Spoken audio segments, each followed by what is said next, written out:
Speaking of Alabama yesterday, so this was the biggest thing to me that was mentioned.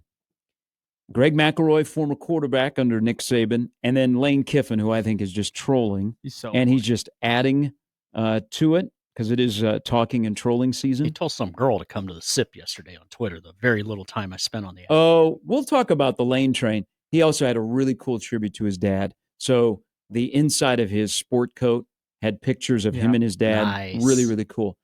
So Greg McElroy dropped kind of a bombshell at the SEC Media Days, and McElroy is on a really popular, him and Cole Kubick are on station in Birmingham.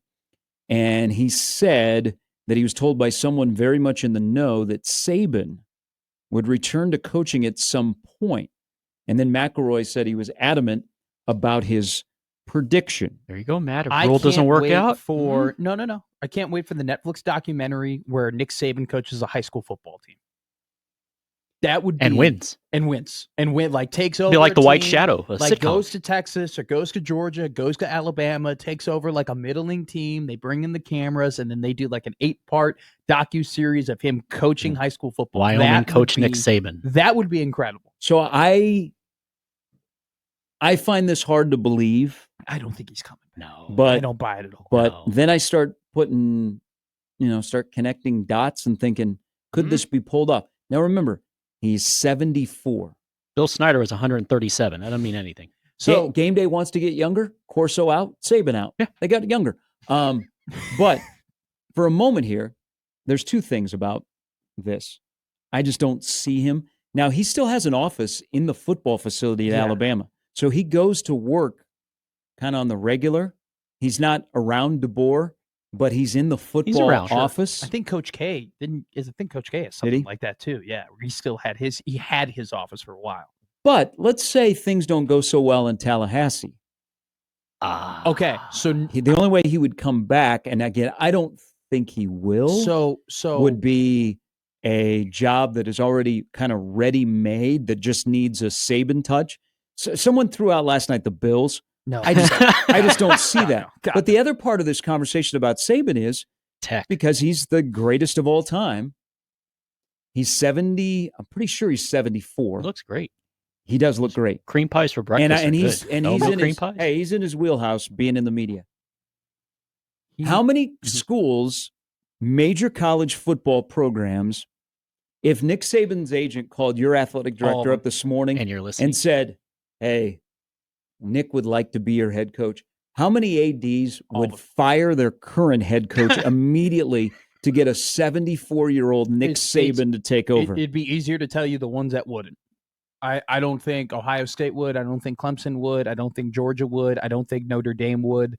And I don't think Oregon would. And that's it. That's fair. I think those are the teams. Yes, Penn State. USC. I think Penn State, especially if Franklin doesn't get it done this year, I think Penn State would definitely do it. What about Nebraska? Yes. But that's not a disparagement against Matt Rule or anything against what Matt Rule is doing. It's just the greatest football coach of all time. Kind of would be like immediately fire. Hey, you're not on the hot seat. Hey, but Saban called. Now you're that's for everybody. That's everybody. The zone hires Rule the next day. Matt, can you take some time off? Hey, Matt, we'll bring you back when Coach Saban says that he's ready to go back and hang out with Miss Terry.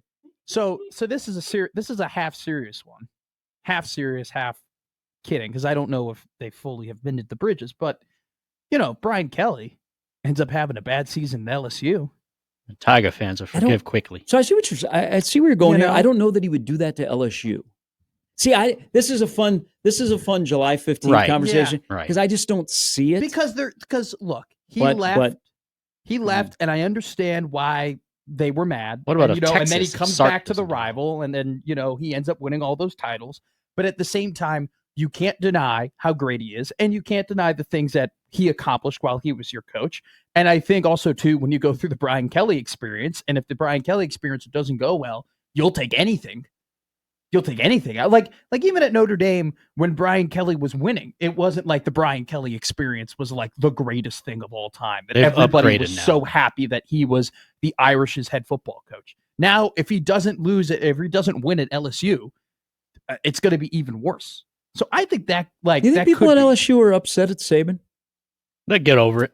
Second he wants to come back. He turned that program around. And they won a national championship, and they've won a national championship since. Set it up for Les Miles beautifully. I think when you have a coach that won like that, and you had so many great memories with him, and then he gets up and he leaves, and then he comes back to a different team in your same division, that's a very easy way to have animosity, to be like, damn, like, I don't know, man. I appreciate everything you did, but like I'm looking at like you're whooping our ass right now in national championship. But remember at the time, I mean, Alabama was in a bad spot. I don't think LSU paid any attention to Alabama. But I think Mike Shula back in the SEC.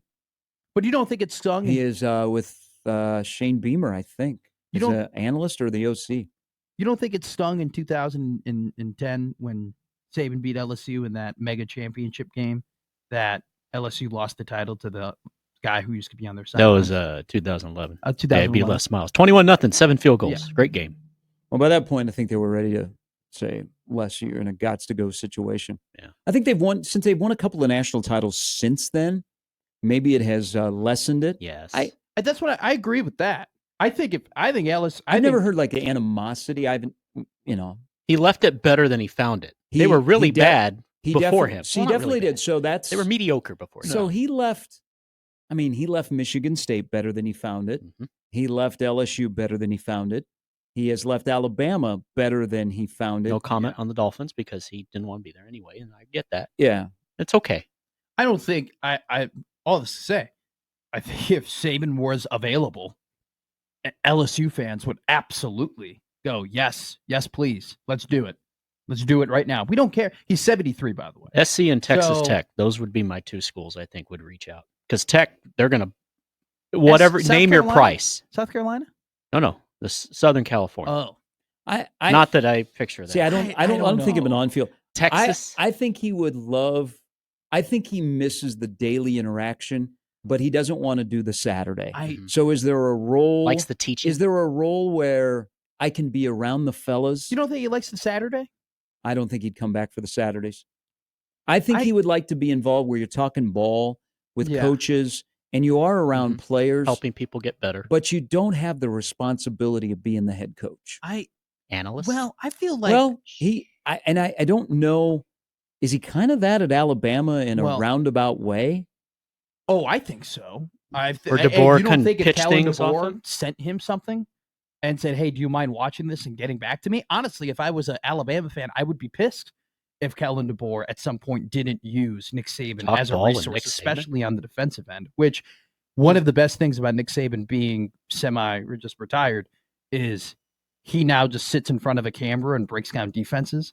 And it's really good at it too. Oh, it's great. Mm-hmm. I have no idea what he's saying, but it's just like, it's incredible to see him talk that language and speak like that.